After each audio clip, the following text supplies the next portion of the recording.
Hello दोस्तों, नमस्कार। स्वागत है एक बार फिर से आपके अपने यूट्यूब चैनल यूट्यूब वाला पर। और हैशटैग बच्चा पार्टी है ना। हैशटैग का मतलब है यहाँ पर खुश रहो बच्चा पार्टी। तो आज हम अपनी यहाँ पर एक नई क्लास को देखेंगे। नई क्लास का मतलब है एक नया सब्जेक्ट से रिलेटेड कुछ ना कुछ आएगा और आप इसको किसी भी सब्जेक्ट में लेके मान सकते हैं कि कौन सा सब्जेक्ट होगा। आज की जो हमारी क्लास होगी वो होगी संविधान से रिलेटेड। ठीक है, संविधान, इंडियन कॉन्स्टिट्यूशन से रिलेटेड आज ये क्लास होगी। और इसमें आज हम अपने संविधान के बारे में पढ़ेंगे कि क्या संविधान है, कैसे इसका निर्माण हुआ। मतलब ज़्यादा बड़ी क्लास तो नहीं होगी, क्योंकि पूरा संविधान को पढ़ने के लिए तो क्लास काफ़ी लंबी हो जाएगी। तो हम इसको पार्ट में डिवाइड कर लेते हैं, कुछ कुछ पार्ट करके यहाँ पर हम इसको सीखेंगे, इसके बारे में जानेंगे। जैसे कि अगर हम सबसे पहले ही बात करें संविधान, है ना। तो संविधान को जब ऐसे लिखा जाता है, जब हम इसका संधि विच्छेद करें, मीन्स इसको हम अलग अलग लिखें, तो हम कह सकते हैं संवि का मतलब समान और विधान का मतलब कानून, है ना। इसका मतलब है सभी के लिए समान कानून, तब हम इसको कहेंगे संविधान। मतलब एक ऐसे नियम कानून जिसमें रहकर, जिसके दायरे में रहकर सभी लोग अपना अपना वर्क करते हैं। सभी एक तरीके से सारी देश उसके अंडर ही वर्क करता है एक नियम कानून के तहत। तब हम ऐसी व्यवस्था को, ऐसी न्यायिक व्यवस्था, जुडिशरी सिस्टम को, ठीक है, ऐसे प्रोसेस को जिसमें लाइफ सरवाइव करें एक निश्चित दायरे में रहकर, जिससे किसी अन्य पर्सन को कोई परेशानी ना हो, तब हम इसको कहते हैं संविधान। हमारे संविधान को बनाने के लिए सबसे ज़्यादा, जैसे कि आप लोग सभी जानते होंगे, डॉक्टर भीमराव अंबेडकर जी का बहुत ही ज़्यादा महत्वपूर्ण योगदान है। कहा जाए तो सबसे ज़्यादा उन्हीं का योगदान है इसको बनाने के लिए। ड्राफ्टिंग कमेटी के चेयरमैन भी थे वो। तो संविधान को बनाने के लिए अंबेडकर जी का काफ़ी महत्वपूर्ण योगदान है हमारे संविधान के निर्माण में। इसके अलावा इनके साथ साथ और लोग भी थे जिन्होंने संविधान को एक नया रूप दिया, या कह सकते हैं अलग अलग से देशों से निकाल कर, और एक इसको बुक की फॉर्म में हमारे लिए बनाया।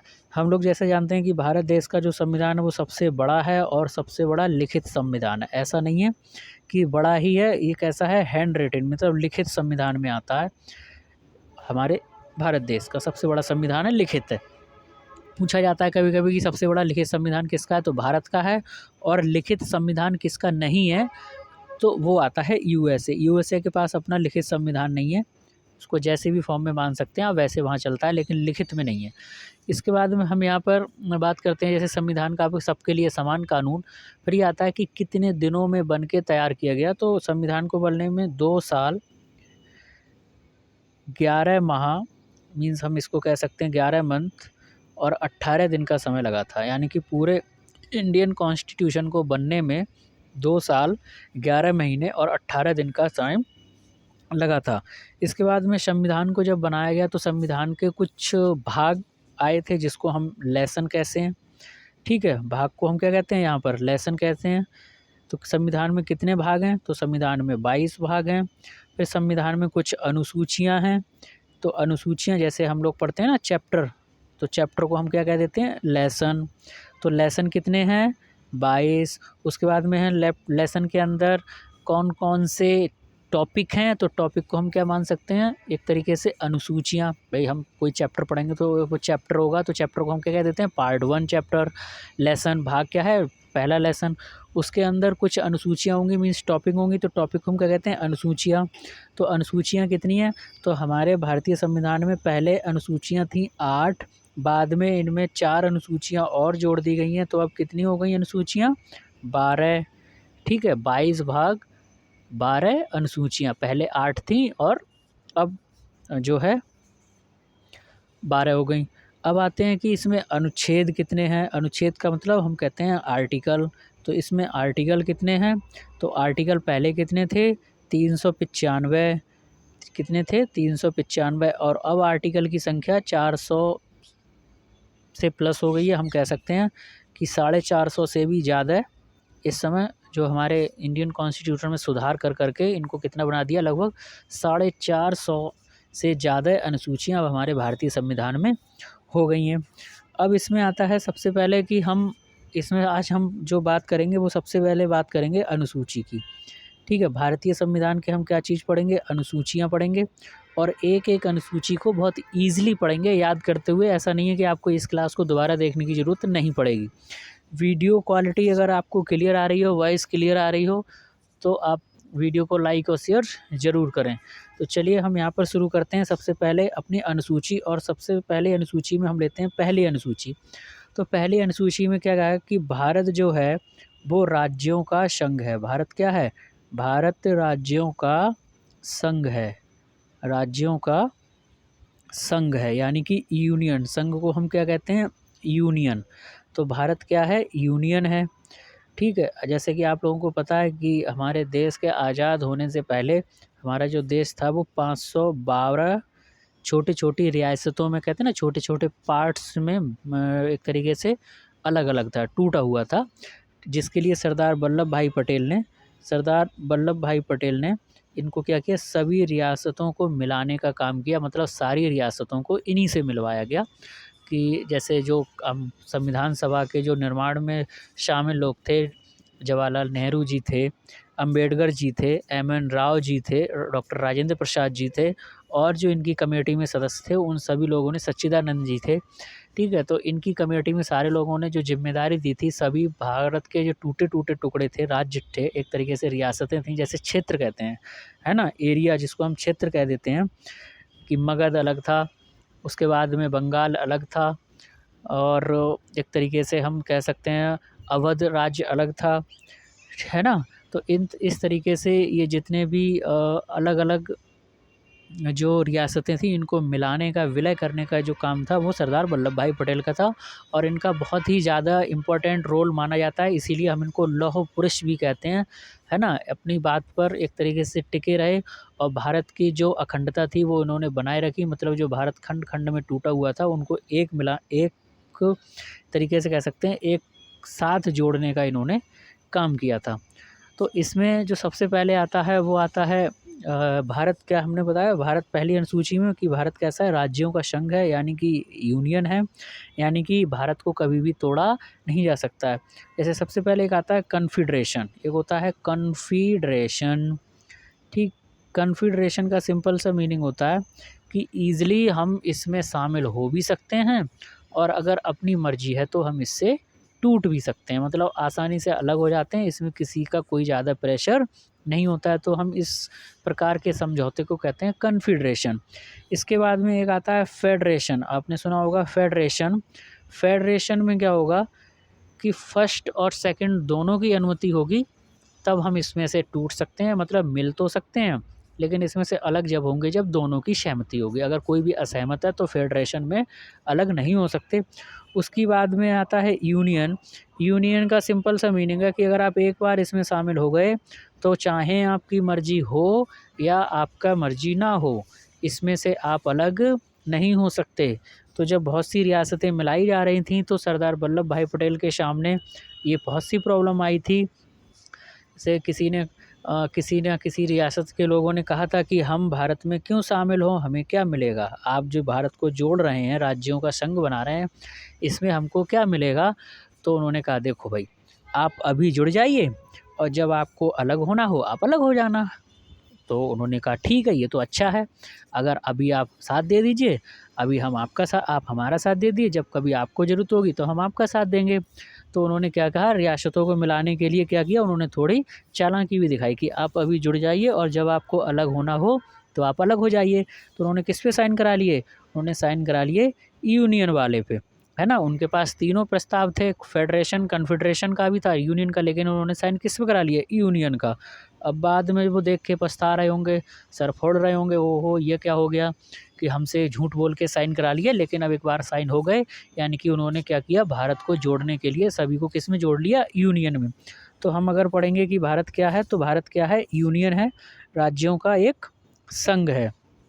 इसके बाद में हम यहाँ पर देखते हैं भारत को क्या माना? राज्यों का एक संघ माना है। उसके बाद में आता है, आपने देखा होगा भारत में कितने राज्य हैं? तो भारत में हम कितने राज्य? 28 राज्य हैं। कितने राज्य हैं? 28। और यूनियन टेरिटरी कितने हो गए हैं? तो 9 यूनियन टेरिटरी हो गए। पहले 7 थे, अब 2 यूनियन टेरिटरी ऐड हो गए, 7 या 8। ठीक है। अब इसको एक बार चेक कर लेना, शायद 8 आएगा यूनियन टेरिटरी। 8, 28 राज्य, 8 यूनियन टेरिटरी। ठीक है। इसके बाद में आता है, अब हम आते हैं कि यूनियन टेरिटरी क्या होते हैं, मतलब केंद्र शासित प्रदेश होते क्या हैं। तो केंद्र शासित प्रदेश ऐसे प्रदेश होते हैं कि जो देश की राजधानी से बहुत दूर हों। मतलब देश की राजधानी अगर हम देखा जाए तो इस समय दिल्ली है। दिल्ली से पहले हमारे देश की राजधानी क्या हुआ करती थी, आगरा। आगरा से दिल्ली किसने शिफ्ट की, शाहजहाँ ने। तो आगरा से बाद दिल्ली आ गए, यानी कि ये देखा जाता है कि जहाँ पर जगह कम हो, शासन करना थोड़ा कठिन हो, और जहाँ पर आना जाना मीन्स ट्रांसपोर्टेशन ईज़िली अवेलेबल ना हो, ऐसे क्षेत्र को हम कहते हैं केंद्र शासित प्रदेश, यूनियन टेरिटरी। तो इसमें सबसे पहले अगर देखा जाए तो आता है एक अंडमान निकोबार, है ना, कितनी दूर पड़ता है, बंगाल की खाड़ी के साइड में।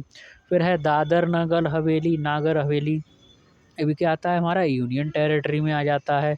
फिर आता है पौंडीचेरी, ये भी किस में आता है, यूनियन टेरिटरी में। मतलब छोटा छोटा भी है, इनका क्षेत्रफल भी छोटा है, और इनके पास पहुंचना टफ़ है, थोड़ा डिफ़िकल्ट है। एक ही आसानी से इनके पास पहुंचा नहीं जा सकता, या कोई प्रॉब्लम आ जाती है तो एक बार में या ईज़िली हम इनके पास तक कोई भी सहायता नहीं पहुंचा सकते हैं। जम्मू कश्मीर भी सेम ऐसा ही था पहले, है ना। मतलब अब क्या, पहले भी वहाँ भी ईज़िली पहुंचना थोड़ा टफ़ हो जाता है क्योंकि बर्फ़बारी रहती है। तो अब समझ में आया आपको यूनियन टेरिटरी क्या कहते हैं। अब इसके बाद में आता है दूसरी अनुसूची।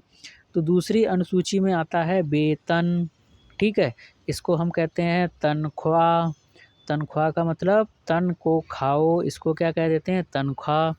तो जिसमें वेतन आते हैं, अब वेतन में किस किस के वेतन आते हैं, तो वेतन आते हैं, भारत का पहला एक तरीके से नागरिक कौन होता है, राष्ट्रपति मीन्स प्रेसिडेंट का वेतन। इसके बाद में उप राष्ट्रपति का वेतन। उसके बाद में पीएम साहब का वेतन मीन्स मोदी जी का वेतन। इसके बाद में प्रधानमंत्री, जैसे हम एक तरीके से कह सकते हैं लोकसभा सदस्य ओम बिरला जी।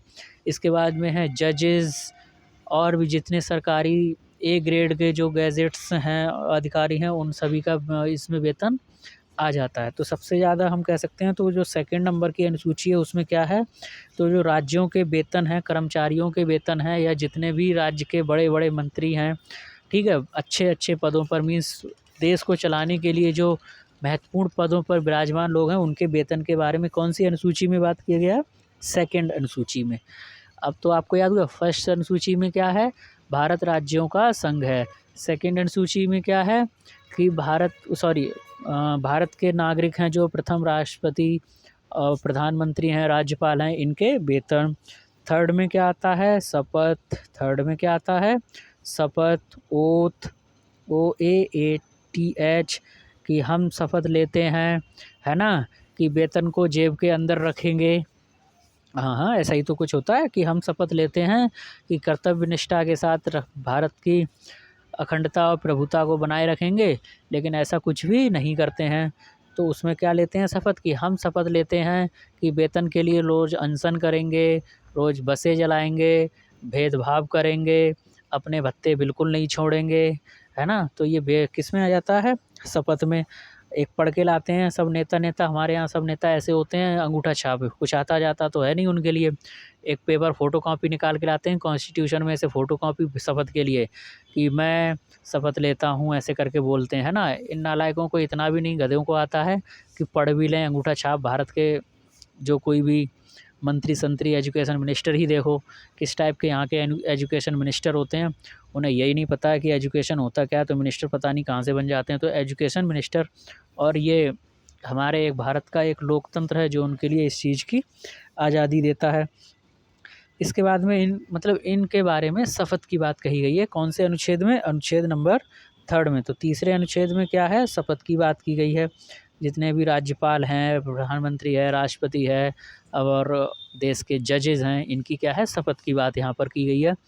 तो शपथ हो गया, यानी कि आप इसमें देखो कितनी इंटरेस्टिंग बात है। पहले बात किसकी होगी, वेतन की, शपथ। उसके बाद में पहले क्या लेंगे, भ्रष्टाचारी, और बाद में शपथ लेंगे कि मैं शपथ लेता हूँ भ्रष्टाचार नहीं करूँगा, जबकि भ्रष्टाचार पहले ही कर लेते हैं एक तरीके से। इसके बाद में हम आते हैं, यहाँ पर है राज्यसभा। अनुसूची 14 जो है वो आती है राज्यसभा। इसका सिंपल सा मीनिंग है कि सभी राज्यों का कम से कम एक मेंबर अपने स्टेट को क्या करेगा, रिप्रेजेंट करेगा। अपने स्टेट की जितनी भी समस्याएं हैं वो किसके सामने रखेगा, संसद के सामने। उसके स्टेट के डेवलपमेंट के लिए और भी जो उसकी मूलभूत सुविधाएं हैं उसके बढ़ावा के लिए, उनको बढ़ाने के लिए वो सबसे पहले किसके सामने रखेगा, संसद में। तो इसके लिए क्या किया गया है, राज्यसभा का चुनाव, सॉरी राज्यसभा की सीटों का जो है एक तरीके से वहाँ पर डिस्ट्रीब्यूशन किया गया है। इस समय जैसे अभी देखें तो राज्यसभा की कितनी सीटें हैं, तो 245 के समथिंग आती हैं।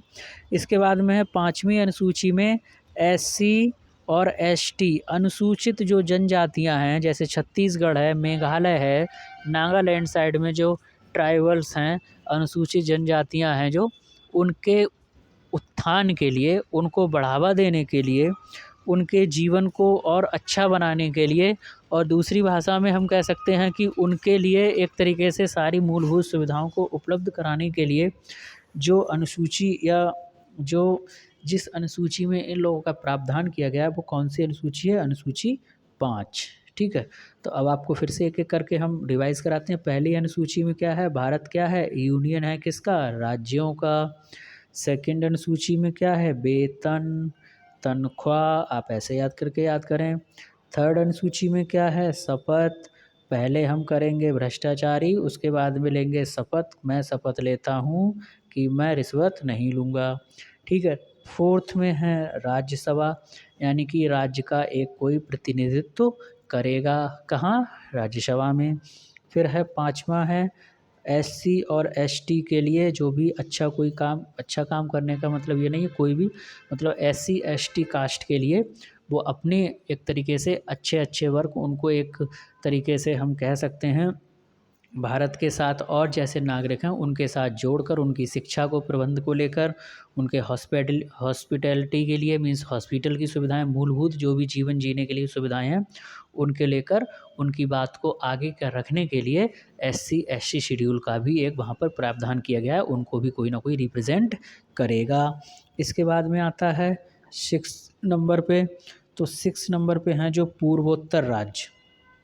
पूर्वोत्तर राज्य का सिंपल सा मीनिंग है जो भारत के पूरब की ओर राज्य हैं उनमें डेवलपमेंट, डेवलपमेंट का मतलब है उनका इंफ्रास्ट्रक्चर, उनका रोड फैसिलिटी, उनके यहाँ हॉस्पिटल की फैसिलिटी, ठीक है, उनके यहाँ शिक्षा की फैसिलिटी, इन चीज़ों को बढ़ावा देना। तो हमारे जो पूर्वोत्तर राज्य हैं वो कौन से अनुसूची में आते हैं, 6ठी में। कौन कौन से हैं, एक तो है असम, पूर्वोत्तर राज्यों में असम, त्रिपुरा, इसके बाद में एक है मेघालय, और इसके लास्ट में है मिजोरम। मैं यहाँ पर लिख दे रहा हूँ ऐसे करके, मिजोरम, एम बना दिया। तो हमारे जो 6ठी अनुसूची में जो पूर्वोत्तर राज्य हैं, असम,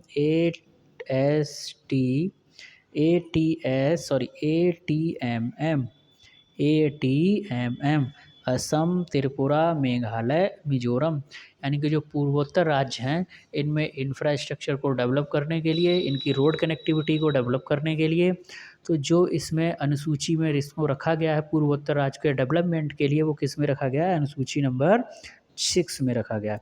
ठीक है, तो आप रिवाइज फिर से करेंगे। पहले में भारत क्या है, यूनियन है, राज्यों का संघ है।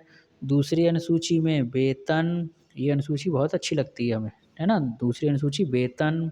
फिर है शपथ। चौथी अनुसूची राज्यसभा जिसमें एक रिप्रेजेंट करेगा। 5वीं अनुसूची एससी एसटी के लिए जो भी अच्छा वर्क करेगा उनके आगे बढ़ाने के लिए उनको रिप्रेजेंट करेगा। 6ठी अनुसूची में क्या है, पूर्वोत्तर राज्य, ATMSMM, मतलब असम, त्रिपुरा, मेघालय, मिजोरम, इन राज्यों का डेवलपमेंट करने के लिए उनको रिप्रेजेंट करेगा। तो एक तो उनके राज्यों को उत्थान के लिए एक विशेष प्रावधान किया गया है, और एससी एसटी जो जातियां हैं उनके लिए भी जो विशेष प्रावधान किए गए हैं उनको आगे बढ़ाने के लिए वो 5वें नंबर में है। और 6ठी अनुसूची में पूर्वोत्तर राज्यों को आगे बढ़ाने के लिए, भारत के सभी राज्यों से उनकी कनेक्टिविटी को अच्छे से जोड़ने के लिए उसमें प्रावधान इसका किया गया है। अगला आता है शक्ति का विभाजन। ये सबसे ज़्यादा इम्पोर्टेंट है, शक्ति का विभाजन, कि किस किस के पास कौन सी शक्ति होनी चाहिए। तो शक्ति का विभाजन 7 नंबर में, शक्तियाँ किसके, कुछ शक्तियाँ ऐसी होंगी जो किसके पास होंगी, केंद्र के पास, और कुछ शक्तियाँ ऐसी होंगी जो किसके पास होंगी, राज्यों के पास। ठीक, कुछ शक्तियाँ केंद्रों के पास, केंद्रों नहीं, केंद्र के पास, कुछ शक्तियाँ राज्यों के पास। इसमें जो मेन माना जाएगा वो किसके पास होगा, केंद्र के पास। ठीक है, इसी में एक और सूची आती है जो दोनों में होगी, वो होगी समवर्ती सूची। समवर्ती मतलब बीच वाला, एक तरीके से जिसमें दोनों की सहमति होगी, लेकिन फाइनल डिसीजन इसमें सेंटर का ही होगा। तो एक तरीके से हम इसको कह सकते हैं, ये भी किसके रेस्पेक्ट में मानी जा सकती है, केंद्र की। जैसे 7th में क्या है, पहली केंद्र में शक्तियाँ। अब जैसे भारत यूनियन है, ठीक है, तो इसमें बहुत सारे राज्य हैं, तो सभी राज्यों को कंट्रोल करना केंद्र के पास नहीं हो सकता। तो केंद्र ने शक्तियों का बंटवारा कर दिया किसको, राज्य सरकारों, यानी कि राज्यों को अपने हिसाब से। अब जैसे आर्मी है, तो सभी की आर्मी अलग अलग नहीं हो सकती, तो इसलिए इसका जो एक तरीके से कंट्रोल पावर है वो किसने ले लिया, अपना, केंद्र ने अपने पास। तो राज्यों को क्या दे दिया, पुलिस दे दिया, राज्यों को पुलिस। हालांकि पुलिसमैन, आर्मी तो अपना काम बहुत अच्छे से करती है, नो डाउट, आर्मी से ज़्यादा अच्छा काम ईमानदारी से कोई नहीं करता, लेकिन सबसे ज़्यादा जो ख़राब काम करता है वो करता है पुलिस। आप देखेंगे ना इनको, हेलमेट नहीं है तो 200 रुपये 100 रुपये दीजिए, आप चुपचाप निकल जाइए। रिश्वत लेने के मामले में अगर कोई अव्वल है, नंबर 1 पे आता है, तो वो कौन सा department, police department. In department की कोई कुछ भी अच्छाइयाँ दिखाई नहीं देती हैं। नॉर्मल जीवन लाइफ में सबसे ज़्यादा इनकी बुराइयां ही बुराइयां मिलेंगी।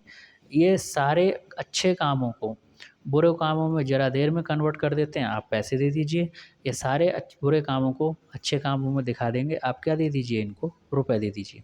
तो पुलिसमैन हालांकि कुछ अच्छे होते हैं, हम सबके लिए नहीं कह सकते, लेकिन कुछ लोगों की वजह से पूरी एक पुलिस फोर्स को हम कह सकते हैं बदनाम करना ठीक नहीं है।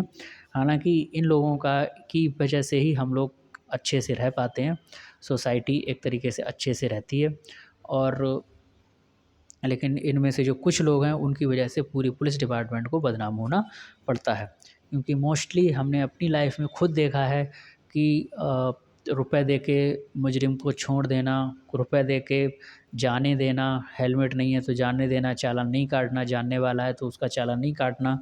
3 पुलिस वाले अगर बैठे हैं एक ही बाइक पे तो उनका कोई चालान नहीं होगा, लेकिन अगर 3 सिटीज़न जा रहे हैं तो उनका चालान हो जाएगा। ये आपको डिफरेंस देखने को मिलेगा, और इसी वजह से हम कह सकते हैं कि इनको समाज में एक तरीके से कह सकते हैं कि समाज इनकी बुराई ही करता है। कुछ ऐसे ही रीज़न और हैं जिसकी वजह से ये सोसाइटी में बदनाम है। इसके बाद में समवर्ती सूची में जैसे हम अपने केंद्र की शक्तियों के बारे में बात कर रहे थे, कुछ शक्तियाँ ऐसी होती हैं जिनको केंद्र हैंडल करता है, मतलब जो राज्य नहीं कर सकता। अब सभी राज्य अपनी अपनी आर्मी लगाएंगे तो प्रॉब्लम क्रिएट हो जाएगी, इसलिए आर्मी किसने ले रखी है, केंद्र। राज्यों को क्या दे रखा है, पुलिस, कि आप अपनी पुलिस को अपने कंट्रोल में रखें। इसके बाद में समवर्ती सूची का मतलब है कुछ ऐसी शक्तियाँ जो केंद्र देगा और कुछ ऐसी शक्तियाँ जो राज्य देगा, लेकिन सबसे ज़्यादा जो इसमें स्वामित्व रहेगा, जो सबसे ज़्यादा बात मानी जाएगी वो किसकी मानी जाएगी, केंद्र की। इस कंडीशन में हम कह सकते हैं कि सबसे ज़्यादा एक तरीके से कंट्रोलिंग पावर किसके पास होती है, सेंटर के पास। ठीक है, राज्यों के पास ऐसा नहीं होता है। तो दोस्तों आज की इस क्लास में आपके लिए मिला होगा, हमने 7वीं अनुसूची तक की बात की है, 7वीं अनुसूची। इसके बाद की अनुसूची की क्लास हम आपको कल, इसमें अगली क्लास होगी जो हमारी, वो इसमें हम कल इस क्लास को कंप्लीट करेंगे। और आज आप अपना इस तरह रिवाइज़ करें, आज की क्लास कैसी लगी आप हमें ज़रूर बताएं। इसके बाकी के जो 5 अनुसूचियाँ बची हुई हैं, 7 के बाद 8वें नंबर की, 9वें नंबर की, 10वें नंबर की, 11वें और 12वें नंबर की अनुसूची, इसके बारे में हम कल डिस्कशन करेंगे। तो थैंक यू दोस्तों, टेक केयर, बाय बाय, अपना ध्यान रखिए। वीडियो अगर आपको लेवल की लगी हो, आपको कुछ जानकारी मिली हो, तो वीडियो को लाइक और शेयर ज़रूर कीजिए। Thank you.